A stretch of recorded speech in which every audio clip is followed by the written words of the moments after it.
ये बहुमत के करीब दिख रहा है और इंडिया ब्लॉक बहुमत से दूर है, कैसे देखते हैं आप? देखिए, बहुत बड़ा निर्णायक समय है देश के सामने और भारतीय जनता पार्टी के साथ सारी एजेंसीज, सारी ताकतें, मीडिया के अंदर उनका प्रभाव, एग्जिट पोल पे उनका बड़ा प्रभाव, सब कुछ होने के बावजूद भारतीय जनता पार्टी 10 साल शासन करने के बाद अपने बलबूते पे मेजॉरिटी मार्क भी टच नहीं कर पा रही। ये बहुत बड़ी गंभीर बात है भारतीय जनता पार्टी के लिए। और मुझे लगता है कि वो पार्टी जो कहती थी एक मोदी बनाम सारे, जो गठबंधन को मजाक के तौर पे उड़ाया करती थी, जो कहती थी गठबंधन की सरकार मतलब कमजोर सरकार, गठबंधन की सरकार मतलब बैसाखियों वाली सरकार, वो पार्टी आज एक एक सीट वाली पार्टियों के आगे गिड़गिड़ा रही है, उनके हाथ पांव जोड़ रहे हैं, उनको फोन कर रहे हैं गृह मंत्री। आज ये हालत आ गई है। तो प्रधानमंत्री का जो घमंड था, आज वो घमंड देश की जनता ने चूर चूर कर दिया। और मेरा मानना ये है कि नैतिकता के आधार पे प्रधानमंत्री मोदी जी को इस्तीफा देना चाहिए, क्योंकि ये और किसी की नहीं, सबसे ज्यादा ये प्रधानमंत्री की हार है।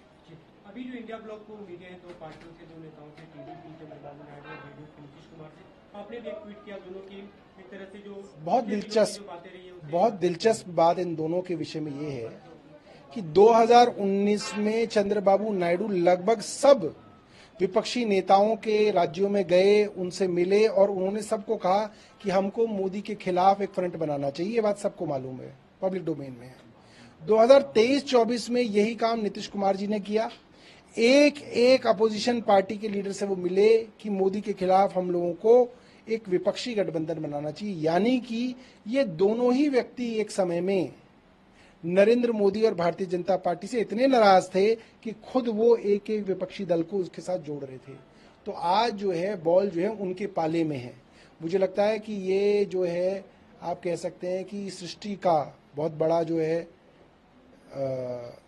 मौका है इन दोनों नेताओं के लिए कि ये चाहें तो आज भारतीय जनता पार्टी की एनडीए की सरकार नहीं बनेगी। आपको लगता है कि अपील करनी चाहिए, उनसे जाके मिलना चाहिए, आप लोग इंतजार करेंगे?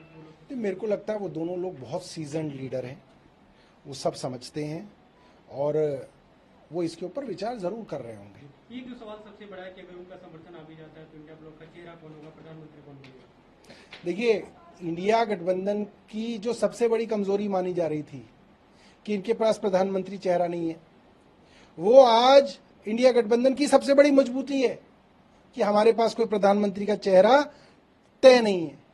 और जो भारतीय जनता पार्टी की सबसे ज्यादा मजबूती बोली जा रही थी कि उनका प्रधानमंत्री मोदी तय है, आज उनके लिए गठबंधन का धर्म निभाने के लिए यही सबसे बड़ी मुसीबत है कि उनके पास देने के लिए कुछ नहीं है।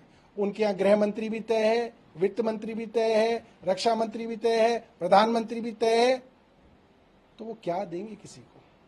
वो तो सिर्फ जेल, ईडी और सीबीआई दे सकते हैं। जो आम आदमी पार्टी को लेकर सवाल उठ रहे हैं, आप लोग 22 सीटों पे चुनाव लड़े लेकिन 3 सीटों पे जीत होगी, जितने होगी पंजाब से। देखिए, मैं ये मानता हूं कि आज की जो बहुत बड़ी जीत इंडिया गठबंधन की मिली, अरविंद केजरीवाल जाते जाते क्या कहते गए, आम आदमी पार्टी जरूरी नहीं है, ये गठबंधन जरूरी है, ये देश जरूरी है।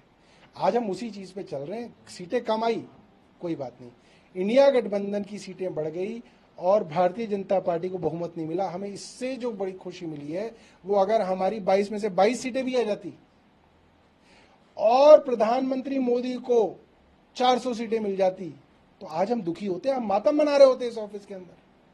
मगर आज हमारी 3 सीटें हैं, मगर भारतीय जनता पार्टी के जो अहंकार को जो भारत की जनता ने आईना दिखाया है वो हमारे लिए जो है खुशी की लहर है। इसलिए हमारे ऑफिस में आप जाइए, हमारे तो लोग लड्डू बांट रहे हैं, हम लोग खुश हैं, जनता खुश है।